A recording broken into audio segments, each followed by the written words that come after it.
तो दोस्तों, जैसा आपने पिछली वीडियो में देखा कि हमने आपको बताया कि देश में ऐसी 3 रियासत थी जिनका विलय में आरएसएस की अहम भूमिका थी। आज की वीडियो में हम मुस्लिम लीग के बारे में देखेंगे, लेकिन उसके पहले मुझे कुछ लाइनें याद आ गई। तो लीजिए, आपके सामने वो लाइनें प्रस्तुत हैं।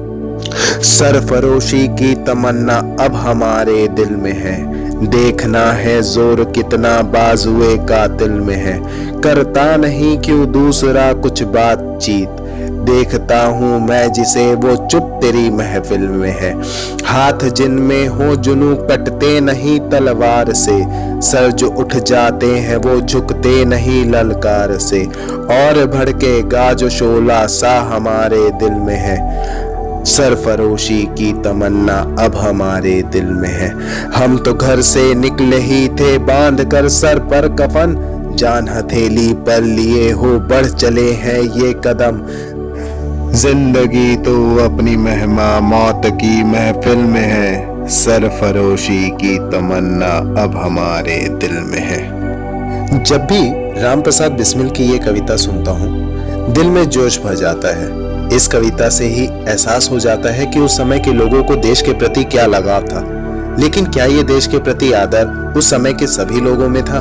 जी नहीं, बिल्कुल नहीं। मुस्लिम लीग ने हमेशा से अंग्रेजों का साथ दिया और लास्ट में धर्म के आधार पर विभाजन भी करवा दिया। आज की वीडियो में हम आपको इन्हीं के बारे में बताएंगे।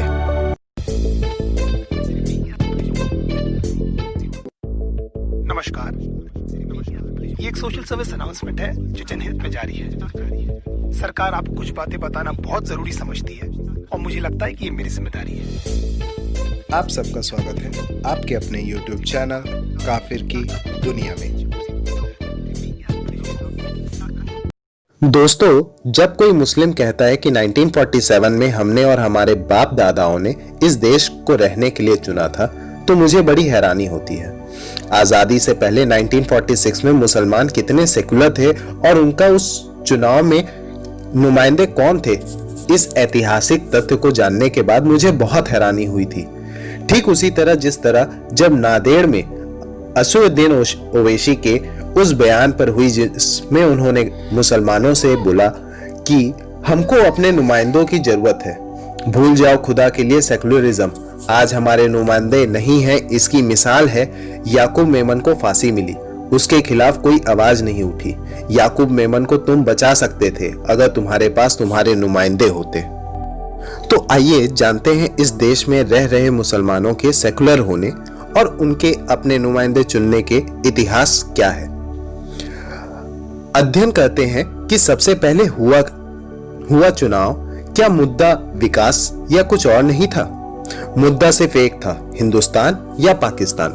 1946 के चुनाव में जिन्ना की मुस्लिम लीग ने नारा दिया, लड़ के लेंगे पाकिस्तान, मर के लेंगे पाकिस्तान, और इसी नारे पर मुस्लिम लीग ने देश के तमाम मुस्लिम सीटों पर 86% से ज्यादा मत प्राप्त किए।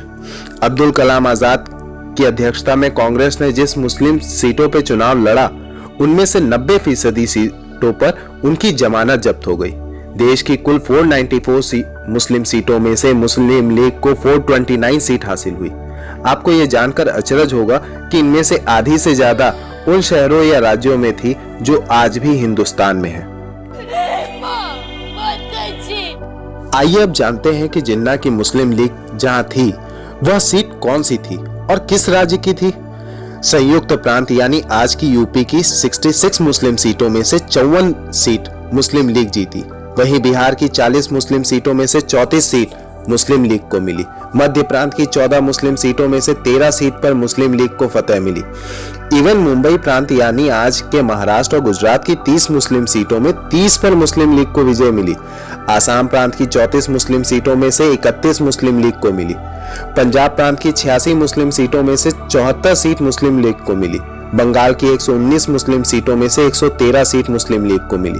उड़ीसा की 4 में से 4 सीट मुस्लिम लीग ने जीती। तो ये साफ हो गया कि मुस्लिम लीग ने ज्यादातर सीटें जहां जीती थी वह सब हिस्से भारत में रह गए, जैसा मुंबई प्रांत, संयुक्त प्रांत, बिहार, मध्य प्रांत, उड़ीसा, आसाम, मद्रास। जिन्ना की मुस्लिम लीग को वोट देने वाले इन राज्यों के मुसलमान जानते थे कि बंटवारे के बाद उनके इलाके हिंदुस्तान में ही रहेंगे। फिर भी उन्होंने अलग पाकिस्तान के लिए वोट दिया। लेकिन सबसे हैरानी की बात यह है कि इन राज्यों में आज भी मुस्लिम जनसंख्या अच्छी खासी तादाद में मौजूद है। यानी 1946 में मुस्लिम लीग को वोट देने वाले 1947 में पाकिस्तान नहीं गए। तो मेरे मुस्लिम भाइयों, अब ये कभी मत कहिएगा कि सभी का खून है शामिल यहाँ की मिट्टी में। सभी का खून है शामिल यहाँ की मिट्टी में, किसी के बाप का हिंदुस्तान थोड़ी है।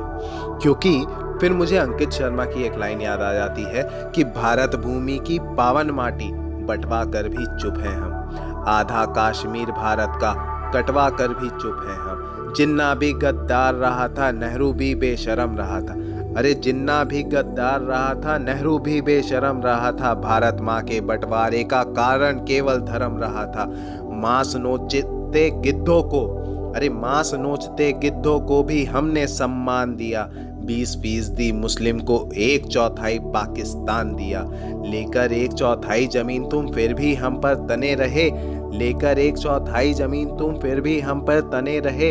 अपनी लाशों को ढोकर हम धर्मनिरपेक्ष बने रहे। अरे किराएदार हो मियाँ यहाँ, अरे किराएदार हो मियाँ यहाँ, गिरवी का सम्मान है ये, तुम्हारा मुझे पता नहीं।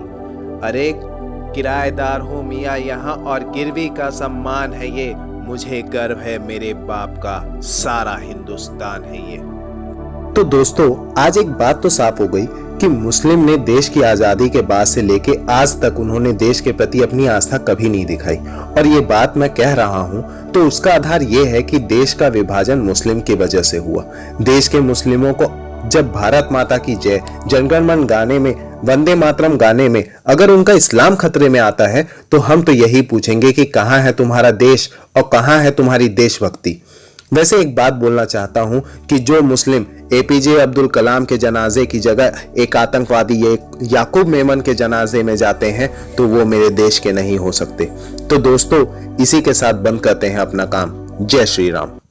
सनातन धर्म है, भगवा हमारा है आवरण। भारत के हिंदू शेर में छत्रपति शिवाजी उदाहरण। देशभक्त ये रक्त देश के आए काम ही आमरण। मैं पागल सा हिंदू हूँ, आजा बैठ करेंगे जागरण।